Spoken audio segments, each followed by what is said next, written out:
Welcome back to another module where today we are going to be discussing the pillars of influence. Now, stay with me because this can be applied in every aspect of your life.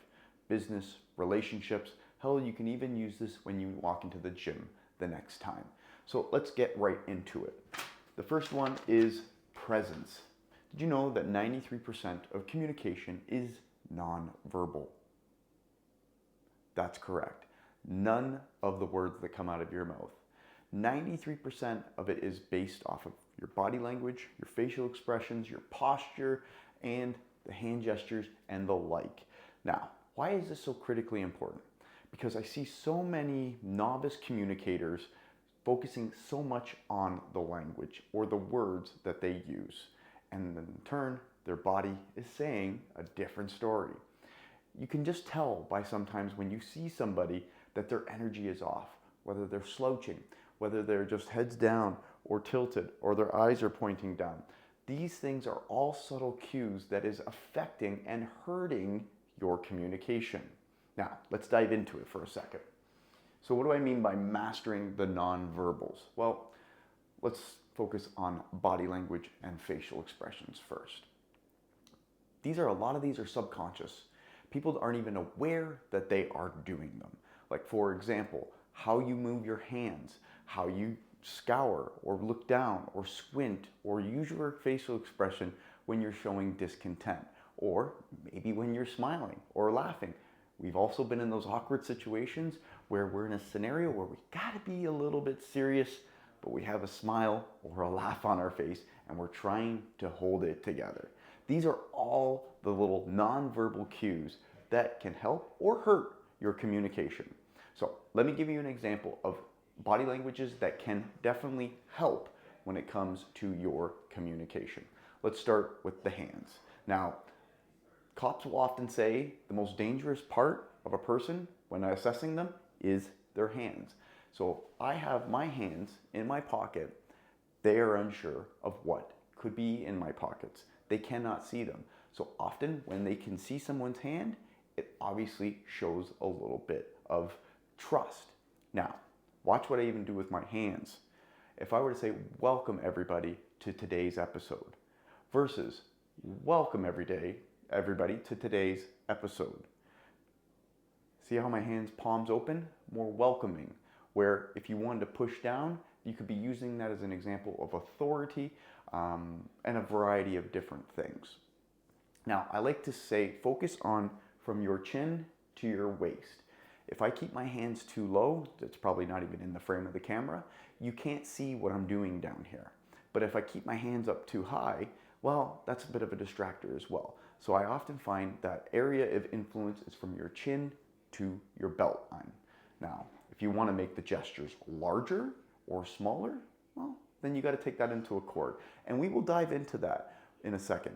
But if I'm on stage, I'm obviously going to use much bigger gestures. The reason why is because people are a lot further than me.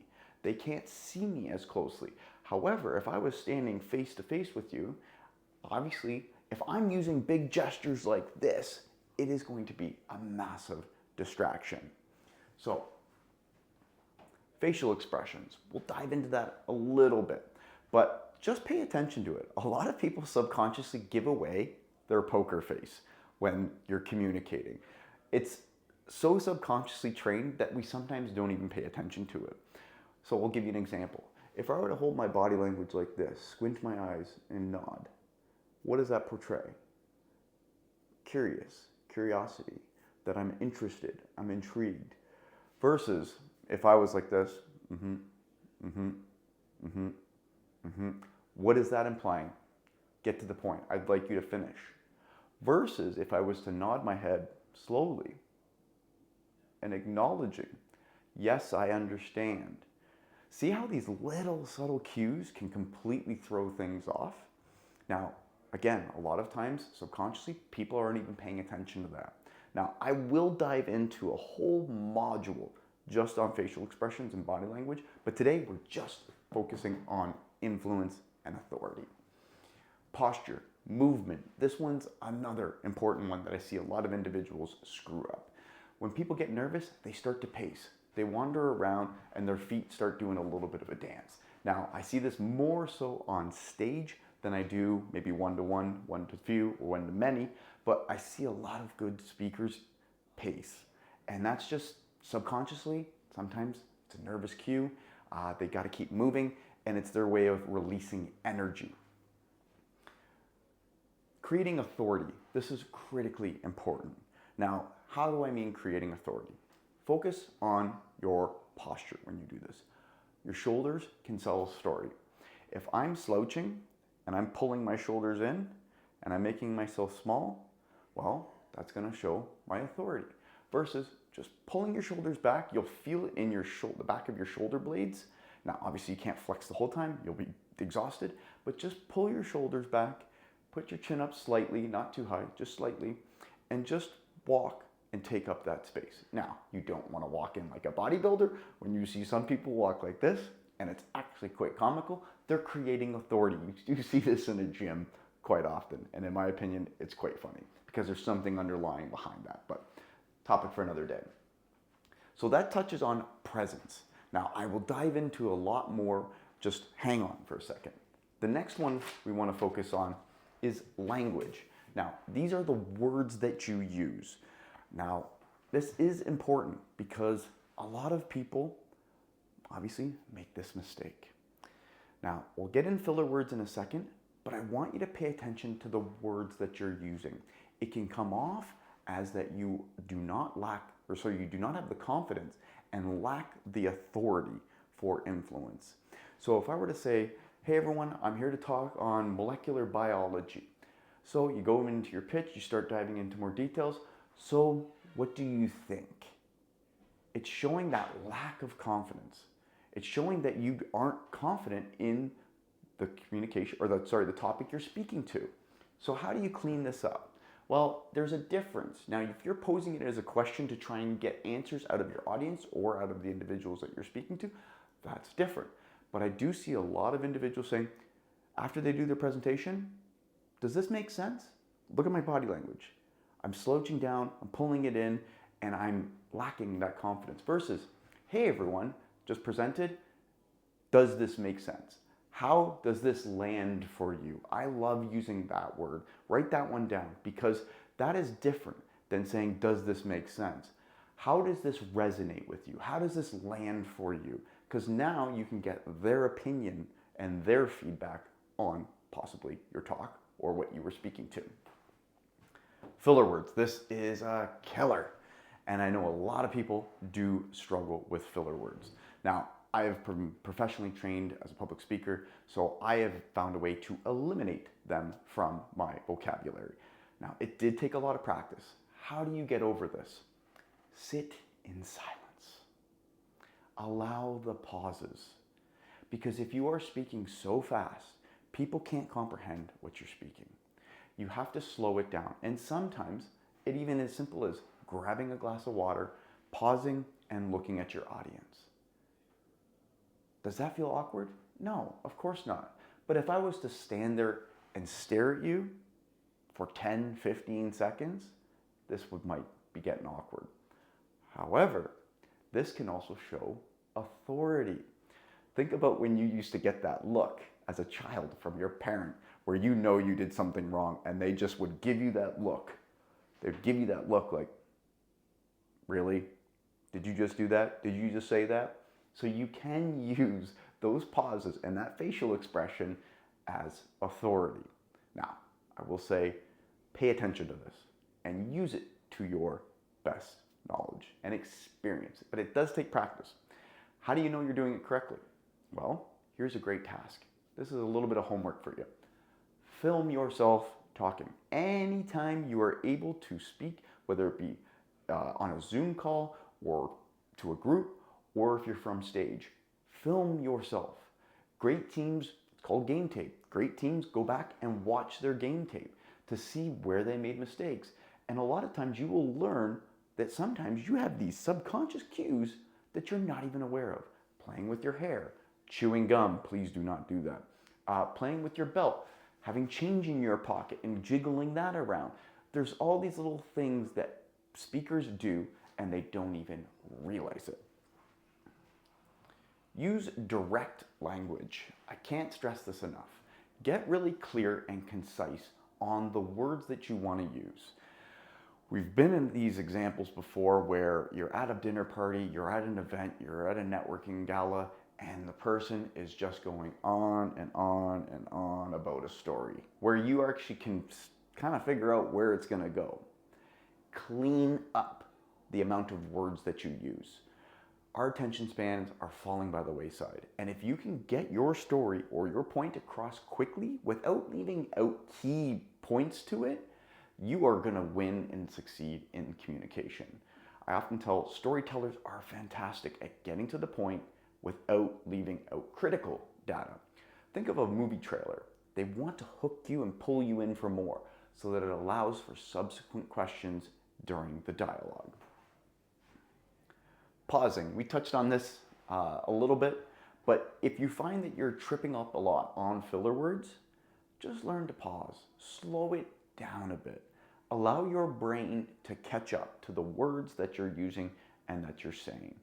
And when in doubt, if you lose track, and it's going to happen, I can promise you this at one point or time, just gather your thoughts.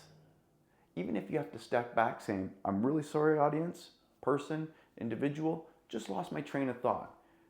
Gather it and jump back in. Now, you don't need to make a big deal of this. This happens. And I'll touch on another module, the importance of dealing with tech issues, mic issues, camera issues, and the like. So we'll save that for another day. The next one is energy. Now, what do I mean by this? Controlling your tone is critically important. And why I say all this? Because sometimes I feel like people are very stern, very strict, when they could be coming off in a situation with a little bit more laughter, excitement, and making it a bit lighter. Now, if you're in an authoritative position and you're trying to portray that, well, then you should deepen your voice, slow it down, and explain things in its totality. Now, if I'm trying to have fun and light and I just met you for the first time and I really want to get you to like me, well, I'm going to smile. I'm going to be a little bit more active. I'm going to be a little bit vocal. I'm going to raise the pitch in my voice. And I'm going to be a little bit more playful. See, we have this beautiful gift called our voice, yet so many people just keep it monotone. Think of yourself as an actor or an actress. You've got to find those ranges and you have to play with them in different scenarios and different situations. Now, we'll touch on breathing in a second, but what is the medium that you're speaking to? This is important. Stay with me. If I was on stage, I need to be bigger. My voice needs to project more. My body language needs to be much bigger because, again, distance, they can't see me as much. But here's the thing. You're going to be noticing if you're on stage and you come off that stage, you're going to be still high at that high energy level. You need to bring it back down and you need to mirror it. So it could be even as simple as if you come off stage with that high energy, it's your job to control it. You don't want to get off stage going, hey, so what did you think of my talk? You're going to scare the person. But it's just, hey, so what did you like most about my chat or my talk or whatever it may be? Bring it back down. But if you get back up on stage, you can bring that energy back up. See, energy is infectious. And I often tell this to people. People will mirror your energy. So if you come into a room and it's flat and it's boring, well, your audience is probably going to be the same. You can create the energy, and I know sometimes this is cringeworthy. I know. Tony Robbins does this in his seminars where you got to get up and you clap and you scream and you shout. But guess what? His energy at his events, it's uplifting. You feel great. So you can control that energy as the speaker, as the communicator, and as a networker. Breathing. I see this mistake happen a lot. When individuals get nervous or scared, they tighten up their breath. What do I mean by this? They start speaking from their throat as opposed to from their diaphragm. Now, just take me for a minute.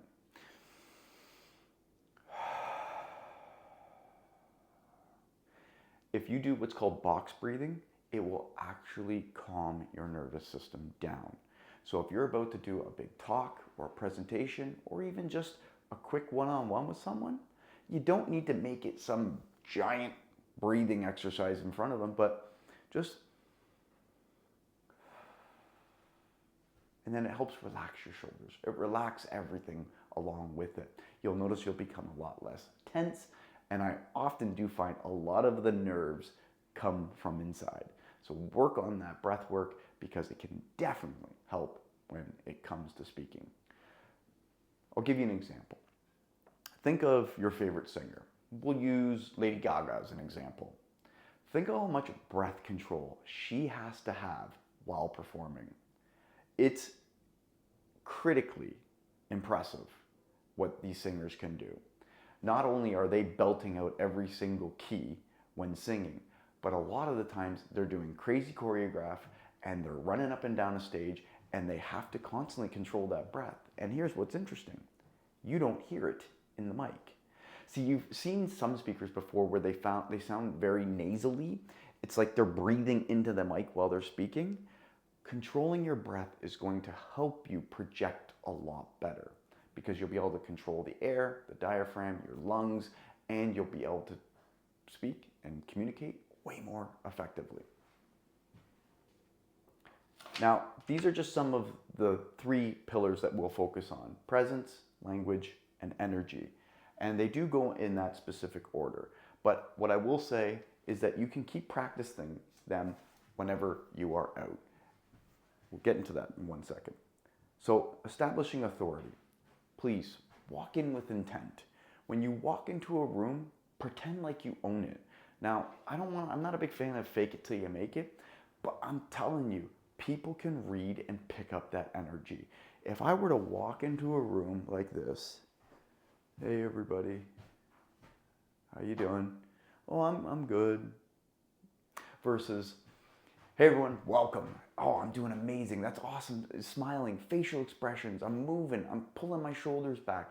So just always check in with yourself. I know you're tired. I know the kids are probably driving you nuts and you got a million other things on your mind. But just make sure that you check in with your energy before you walk into that room. Do a couple breathing exercises and then walk in and then control the room. Own the space. What does this mean? Well, there's a lot of times, did you know, I'll give you an example. If you're on a subway and you pay attention to people's body language, especially after that long commute home, you'll notice everyone's tired, face is down, and they're kind of just in la la land. Did you know that pickpocketers and criminals will target people with weak body language? It's actually proven. There's an actual study out there. However, if I was to walk into a room, pull my shoulder back, chin up, eye contact, and I'm paying attention, keep my head on a swivel, I'm less likely of a target. Now, why do I say all that? Because you can control the room with your energy by owning the space. Now, controlling the conversation. I'm going to save this for another module, but I'm going to give you a brief snippet of what I mean by that. If you ever find yourself communicating one-to-one, one-to-few, and you don't like where the dialogue or the conversation is going, it's called linkages, and I will dive into this in another module, I promise. Linking the topic and the conversation, but you get to control it by pulling it in a different direction. I'll use one as an example. In no way is this a political conversation, but I'm going to make it a topic because I know it rubs people either the right way or the wrong way. I'm not affiliated to any side, so please, this is just for an example. But if I were to bring up a conversation about Donald Trump and you did not want to continue that dialogue, you need to find a linkage that can pull it out, but you control the conversation. The one that comes to mind that I could use as an example is, say that you're in a conversation and you're talking about Trump or politics and you want to quickly get out of it. You obviously cannot just abruptly stop the conversation and walk away. Now, you can, but I don't recommend it. However, what if you were to ask them a linking question? What's a linking question? Hey, I just noticed Trump was playing at Mar-a-Lago, right? Yeah. So I'm having that confused, but now I'm bringing the topic on golf. It's like, oh, I'm just curious. Do you golf? See how I was able to link Trump to golf? Now the conversation's to golf. And if they say, yeah, now you can dive into another topic. Oh, how long have you been golfing for? You're building rapport. Oh, what club are you part of? Da, da, da, da. I'm just using golf as an example. But you can find that linking point and bring the conversation and control it in any way you wish. Like I said, I'll provide another example of that in a whole nother module. Now, I do want to give you guys and gals a challenge. And I think this one is important because it can really help. Now, in the next 24 hours, I want you to pay attention. Pay attention to your body language, your feet, your arms, your head. Now, I know you can't see my feet, but when you walk into a room and you are, it's called squaring your body. If your feet are pointing, but my body's twisted, that can also sometimes delineate a different type of movement. I could be, I'm trying to get out of this conversation, I'm pointing towards a door, even just twisting my shoulders. So pay attention. If you want to have a good conversation with someone, square your feet, square your hips, square your shoulders to that person. Now, paying attention to your head. Remember I gave the example earlier. Oh, that's interesting. Tilting your head and nodding could be a form of acknowledgement. Arms, are they crossed? Now, this is still out for debate. Personally, some people say this is closed off. Could be that you're cold. This one's hard to read sometimes. And to be honest, this for me is comfortable. So a lot of times people will say, you're closed off. And yeah, you know what? It could be just that I'm comfortable, or I'll use it on purpose because I am. Now, pay attention to your energy. When you walk into a room, is it flat? Is it lively? Is it energetic? And if it's not what you want it, fix it. Facial expressions, frown, happy, stern. Remember, subconsciously, a lot of people do this and make this mistake. Now, here's the task. Here's the homework. I want you to try this the next time you are out. Now, you don't need to practice in the next boardroom or the next meeting or even from stage, but rather try it in a non-pressure environment, such as maybe picking up your kids from school, chatting with the other parents while waiting for them, maybe at the gym, maybe at your next coffee shop or even your grocery store. Start a conversation, start a dialogue, and see where it can lend to. Now, here's the thing. I need you to pay attention to the other person though. Why? Because I want you to pay attention to their body language, their facial expressions, what they're doing. Are they distracted? Their phone in their hand. Pay attention to all these little things, because what you will begin to learn is that you will figure out how to start reading people's body language. Remember the example I used? If you start communicating and you start seeing that facial expression, could mean that you're losing that person. So that's enough for now. Practice this homework. Let me know how it goes. And as always, shoot me a DM, shoot me a message, and I can critique and help in all things. Pillars of presence and authority.